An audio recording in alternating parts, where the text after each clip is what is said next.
Paroki Ketabang atau Kristus Raja berdiri pada tahun 1928. Dibangun pada sebidang tanah di Dirkstraat atau Jalan Residen Sudirman. Awalnya, bangunan tersebut bukan gereja, tetapi sebuah gedung sekolah.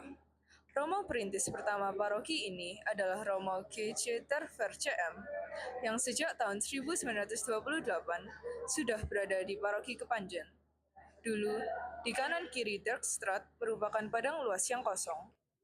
Gereja ini diberi nama Kristus Raja karena gelar tersebut merupakan salah satu gelar Yesus yang paling penting, di mana nama ini menegaskan keilahiannya sebagai Raja alam semesta, bukan hanya Raja duniawi. Dalam bidang pastoral, ada komisi lansia yang mengurus kebutuhan dan pelayanan spiritual bagi umat lanjut usia. Ada juga Komisi Keluarga Katolik yang memberikan dukungan dan bimbingan bagi keluarga Katolik, termasuk penyelenggaraan kegiatan pra-perkawinan dan perkawinan.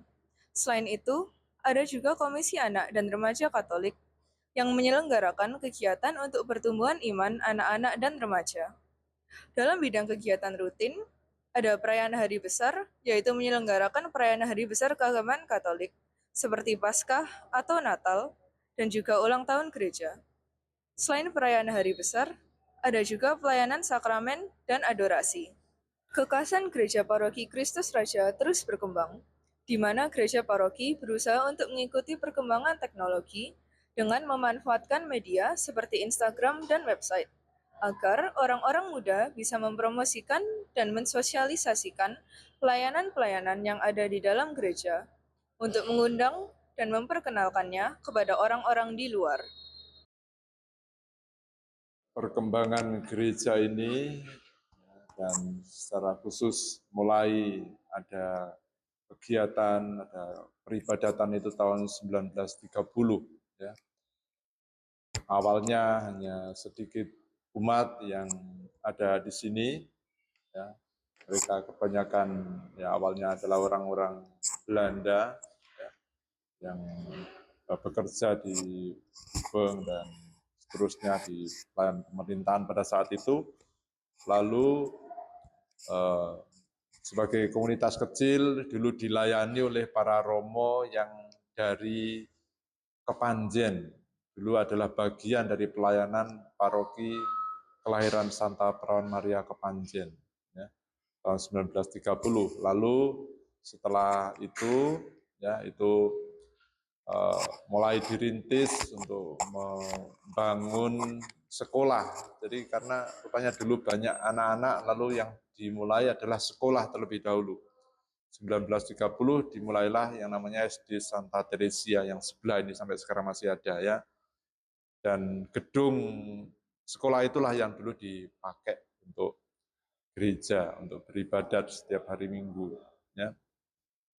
Lalu dalam perkembangannya rupanya sekolah itu tidak bisa mengakomodir ya umat yang beribadat, lalu dibuatlah gedung yang sekarang menjadi SMP Stanislaus itu, ya itu lebih besar. Ya. Lalu itu rupanya tidak cukup lagi, maka dibangunlah ini yang sekarang ini. Ya. Jadi seperti itu.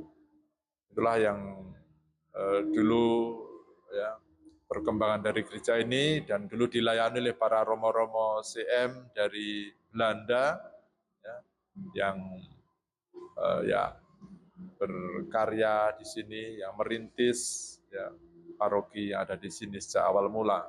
Itu ada Romo GVR yang dulu melayani di sini ke awal. Paroki itu didirikan kemudian diresmikan itu tentu karena jumlah umat yang memadai, lalu ada juga yang bisa melayani, ya, lalu juga ada faktor tentu umat yang akhirnya bisa ambil bagian dalam pelayanan, ya, sehingga akhirnya gereja paroki ini diresmikan sebagai paroki, ya. Dengan demikian, apa yang menjadi kegiatan-kegiatan pelayanan gereja bisa terlaksana, ya. Di antaranya Ya tentu peribadatan yang rutin, tetapi juga pelayanan. Makanya pendidikan itu terus berkembang. Dulu hanya Santa Teresia di sebelah kiri sana itu, lalu berkembang pula SD Yohanes Gabriel di sebelah kanan ini. Lalu SMP Stanislaus. Bukan lagi di belakang sana, Suster-suster SSPS dulu juga merintis SMP Santa Agnes SMA, lalu SMK Mater Amabilis. Semuanya itu tak lepas dari pelayanan gereja yang terus berkembang sehingga akhirnya ya dirasa dibutuhkan sekolah-sekolah itu sehingga gereja ini dikelilingi oleh sekolah hingga saat ini. Ya, jadi awal mula sekali lagi menggunakan gedung Teresia ya, itu sangat kecil ya, gedung sekolah, lalu menggunakan gedung Stanislaus, lalu akhirnya menjadi gedung ini yang masih bertahan sampai sekarang tahun 1980-an 90-an, lalu di sedikit renovasi, tetapi struktur utamanya ya tetap sama, bahkan menjadi cagar budaya ya, sehingga kita juga tidak dengan mudah bisa mengubah struktur utama dari bangunan ini karena bagian dari cagar budaya.